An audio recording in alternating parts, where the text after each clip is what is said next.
ഇത് നമുക്ക് ചെട്ടിനാട് സ്റ്റൈലിലും മട്ടൻ കറി വെക്കുന്നതിന് നോക്കാം. അപ്പോൾ നമുക്ക് നോക്കാം ഇതിലേക്ക് വേണ്ട സാധനങ്ങൾ എന്തൊക്കെയാണ്. അതിന് വേണ്ടിയിട്ട് ഞാനിവിടെ 1/2 കിലോ മട്ടൺ എടുത്തിട്ടുണ്ട്. മട്ടൻ്റെ പീസുകൾ കുറച്ച് വലിയ പീസായിട്ട് കട്ട് ചെയ്തെടുത്തിട്ടുണ്ട്. പിന്നെ വേണ്ടത് തക്കാളിയുടെ പൾപ്പാണ്. തക്കാളി പൾപ്പാക്കാൻ വേണ്ടിയിട്ട് ഞാനിവിടെ 2 തക്കാളി എടുത്തിട്ടുണ്ട്. തക്കാളി ഞാനിവിടെ കുറച്ച് ചെറിയ പീസായിട്ട് കട്ട് ചെയ്തെടുത്തിട്ടുണ്ട്. ഈ തക്കാളി മിക്സിയിലിട്ടിട്ട് വെള്ളം ചേർക്കാണ്ട് നല്ല പേസ്റ്റ് പോലെ അരച്ചെടുക്കണം. പിന്നെ ഇഞ്ചിയും വെളുത്തുള്ളിയും കൂടിയിട്ട് അരച്ചെടുത്ത പേസ്റ്റ് വേണം.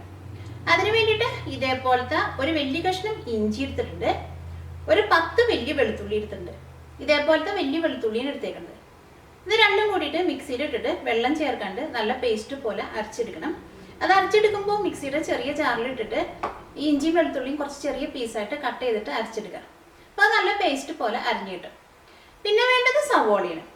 അതിന് വേണ്ടിയിട്ട് 2 മീഡിയം സവോള എടുത്തിട്ടുണ്ട്. സവോളയും നല്ല ചെറുതായിട്ട് കട്ട് ചെയ്തെടുത്തിട്ടുണ്ട്. ഈ കറിയിലേക്ക് ഒരു മസാല ഉണ്ടാക്കണം. അതിന് വേണ്ടിയിട്ട് 4 ടേബിൾ സ്പൂൺ തേങ്ങ എടുത്തിട്ടുണ്ട്. പിന്നെ ഉണക്കമുളക് വേണം. ഉണക്കമുളക് നിങ്ങളുടെ എരിവിനനുസരിച്ചിട്ട് ചേർക്കാം. പിന്നെ ഒരു 6 കറിയാമ്പൂ വേണം. ഇതേപോലത്തെ ഒരു ചെറിയ കഷ്ണം കറുകപ്പട്ട വേണം. പിന്നെ ഒരു തക്കോലം വേണം. 5 ഏലക്കായ വേണം. 3/4 ടേബിൾ സ്പൂൺ പെരിഞ്ജീരകം, 1/2 ടേബിൾ സ്പൂൺ ചെറിയ ജീരകം.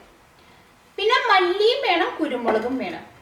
ഈ കറിയിലേക്ക് മല്ലിയുടെ പൊടിയായിട്ടല്ല ചേർക്കുന്നത്.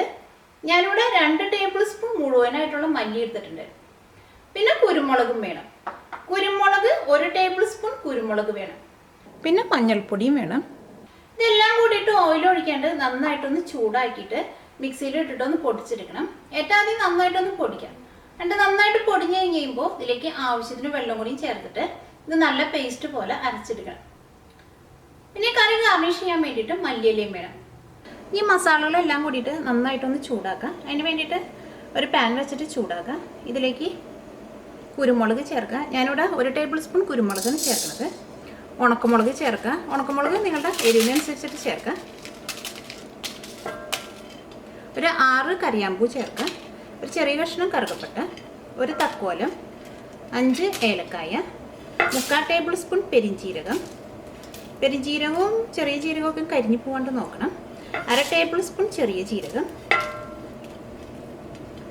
4 ടേബിൾ സ്പൂൺ തേങ്ങ, 2 ടേബിൾ സ്പൂൺ മല്ലി. ഇതെല്ലാം കൂടിയിട്ട് നന്നായിട്ടൊന്ന് ചൂടാക്കുക. ഇത് ചൂടാക്കി എടുക്കുമ്പോൾ ഓയിലൊന്നും ചേർക്കണ്ട. ഇതെല്ലാം കൂടിയിട്ട് നന്നായിട്ടൊന്ന് ചൂടാവണം. ഈ തേങ്ങയൊന്ന് നന്നായിട്ട് മുരിഞ്ഞിട്ട് നല്ലൊരു ഗോൾഡൻ കളർ ആവാൻ നിൽക്കണ്ട. തേങ്ങ നന്നായിട്ട് ചൂടായിട്ട് തേങ്ങ ഒന്ന് ഡ്രൈ ആയിട്ട് വരണം. അപ്പം ഇത് നന്നായിട്ട് ചൂടായിട്ടുണ്ട്.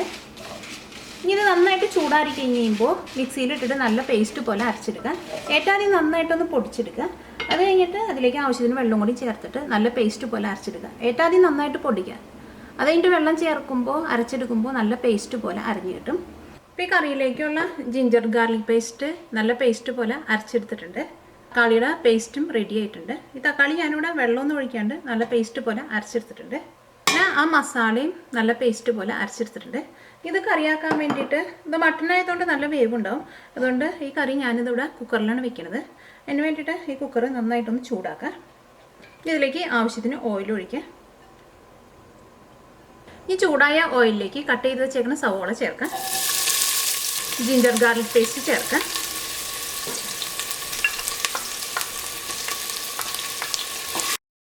ഇത് നന്നായിട്ടൊന്ന് മൊരിച്ചെടുക്കുക. ഇതിലേക്ക് ഈ ജിഞ്ചർ ഗാർലിക് പേസ്റ്റ് ചേർത്തേക്കുന്നതിനും ചിലപ്പോൾ ഇത് ഈ പാത്രത്തിൻ്റെ അടിയിൽ പിടിക്കും. അപ്പോൾ അതുകൊണ്ട് തീ പതുക്കൊന്ന് കുറച്ച് വെച്ചിട്ട് ഇത് രണ്ടും കൂടിയിട്ട് നന്നായിട്ടൊന്ന് മൊരിച്ചെടുക്കുക.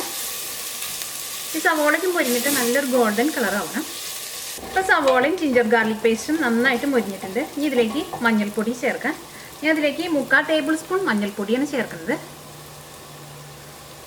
ഈ മഞ്ഞൾപ്പൊടി ഇതിനകത്ത് കിടന്നിട്ട് നന്നായിട്ട് മൊരിയണം. ഇപ്പം മഞ്ഞൾപ്പൊടി ഇതിനകത്ത് കിടന്നിട്ട് നന്നായിട്ട് മൊരിഞ്ഞിട്ടുണ്ട്. ഇനി ഇതിലേക്ക് തക്കാളിയുടെ പേസ്റ്റ് ചേർക്കാം. ഇതിലേക്ക് ആവശ്യത്തിന് ഉപ്പ് ചേർക്കാം. തക്കാളിയുടെ പേസ്റ്റ് ഇതിനകത്ത് കിടന്നിട്ട് നന്നായിട്ട് വേവണം. ഇത് നന്നായിട്ട് വെന്തിട്ട് ഈ തക്കാളിയുടെ ഈ പച്ച ടേസ്റ്റ് മാറണം. ആ പച്ച ടേസ്റ്റ് മാറിക്കഴിഞ്ഞ് കഴിയുമ്പോൾ ഇതിനകത്ത് നിന്ന് എണ്ണയ്ക്ക് നന്നായിട്ട് തെളിഞ്ഞു വരും. അത് കഴിഞ്ഞിട്ട് വേണം ഇതിലേക്ക് മട്ടനും നമ്മൾ അരച്ച് വെച്ചേക്കണ ആ പേസ്റ്റും ചേർക്കാൻ വേണ്ടിയിട്ട്. ഒരു മീഡിയം ഫ്ലെയിമിൽ ഇട്ടിട്ട് മൂടി വയ്ക്കുക. ഈ തക്കാളി പേസ്റ്റ് ഇതിനകത്ത് പറഞ്ഞിട്ട് നന്നായിട്ട് വെന്തിട്ടുണ്ട്. ഇതിനകത്ത് എണ്ണയ്ക്ക് നന്നായിട്ട് തെളിഞ്ഞ് വന്നിട്ടുണ്ട്. ഇതിലേക്ക് നമ്മൾ അരച്ച് വെച്ചേക്കണ അരപ്പ് ചേർക്കാം. അരപ്പ് അരച്ചെടുക്കുമ്പോൾ നല്ല പേസ്റ്റ് പോലെ അരച്ചെടുക്കണം. ഇതിലേക്ക് മട്ടൺ ചേർക്കാം. ഇതിലേക്ക് ആവശ്യത്തിന് ഉപ്പ് ചേർക്കാം. ഇതൊരു 10 മിനിറ്റ് മീഡിയം ഫ്ലെയിമിലിട്ടിട്ട് മൂടി വയ്ക്കുക. ഒരു 10 മിനിറ്റ് കഴിഞ്ഞ് കഴിയുമ്പോൾ ഈ മട്ടൺ നന്നായിട്ട് ചൂടാവും ഈ മസാലയിൽ കിടന്നിട്ട്. അത് കഴിഞ്ഞിട്ട് വേണം ഇതിലേക്ക് നമുക്ക് ആവശ്യത്തിന് വെള്ളം കൂടിയും ചേർത്തിട്ട് ഇത് മൂടി വെച്ചിട്ട് വേവിക്കാൻ വേണ്ടിയിട്ട്.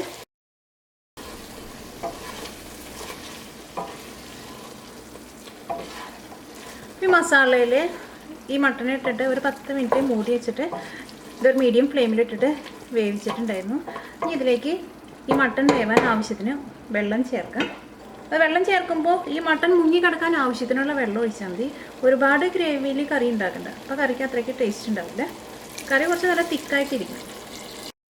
ഇനി മൂടി വെച്ചിട്ട് ഈ കറി വേവിക്കുക. ഇത് കുക്കറിൽ നിന്ന് ഒരു വിസിൽ വന്നു കഴിഞ്ഞ് കഴിയുമ്പോൾ പിന്നെ ഒരു മീഡിയം ഫ്ലെയിമിൽ വെച്ചിട്ട് വേവിച്ചെടുക്കുക. അത് ഓരോ സ്ഥലത്ത് കിട്ടുന്ന മട്ടന് വേവിൽ ചിലപ്പോൾ വ്യത്യാസം ഉണ്ടാവും.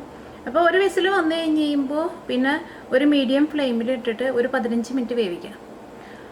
15 മിനിറ്റ് കഴിഞ്ഞ് കഴിയുമ്പോൾ തീ ഓഫ് ചെയ്യുക. അത് കഴിഞ്ഞിട്ട് ഇതിൻ്റെ ഉള്ളിൽ ആ സ്റ്റീം മുഴുവൻ പോയി കഴിഞ്ഞ് കഴിയുമ്പോൾ കുക്കർ തുറന്ന് നോക്കുക.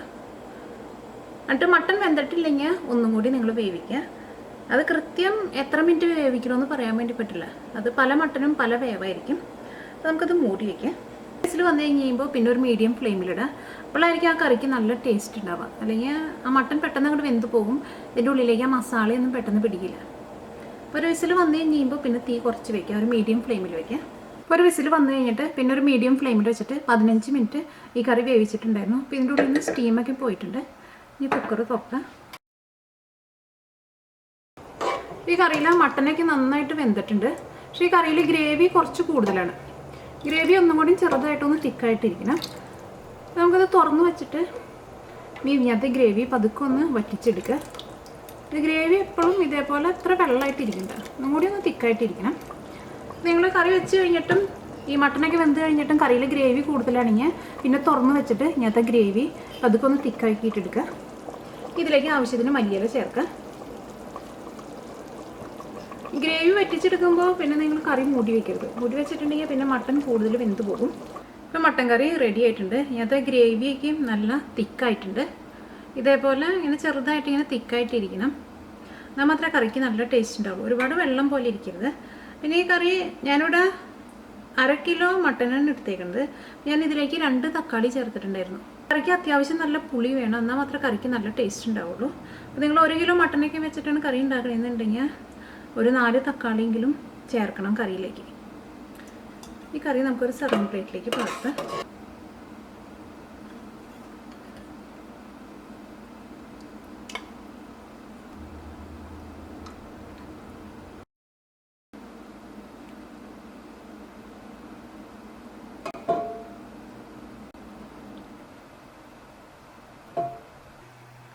ഇപ്പോൾ ചെട്ടിനാട് മട്ടൻ കറി റെഡി ആയിട്ടുണ്ട്. ഈ കറി റൈസിൻ്റെ കൂടെ, ചപ്പാത്തിയുടെ കൂടെ, പൊറോട്ടയുടെ കൂടെ കഴിക്കാനൊക്കെ നല്ല ടേസ്റ്റുള്ളൊരു കറിയാണിത്.